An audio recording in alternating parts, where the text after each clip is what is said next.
Okay, we're back in the North Orchard again. It is August 20th, about a month after the last video, when I showed you my crop of cottonwood and poplar trees. And as you can see, I still didn't mow in here, but that's okay. Look at the trees though, they're 6 foot tall, some of them. Okay, let's take a look at the Dayton tree. I'm going to sample one of these apples. Sample it not for eating necessarily, but for sugar content. So I'm going to be using a refractometer.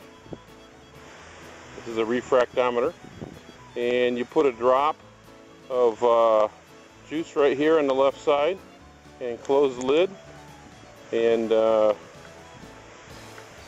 light coming through there, you look in the scope here, and it refracts. Depending on, the more it refracts, the more sugar content there is in it.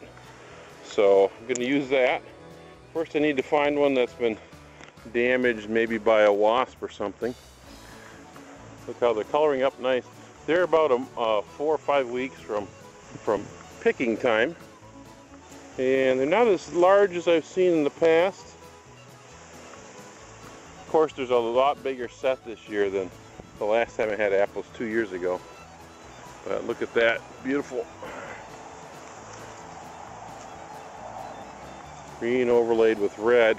What I'm going to try and do is find some of them that are also still green and green skinned, and I'm going to write on them. You take a piece of cellophane tape, some Scotch tape. There we go. You take some Scotch tape, mark it with a permanent marker, you know, your name or something. Stick it on the apple just before it's turning red. So I'm going to have to find some that are still a little green. And then in about a month, when it turns fully red, you take that tape off and your name is on the apple. So I was going to try that little trick this year.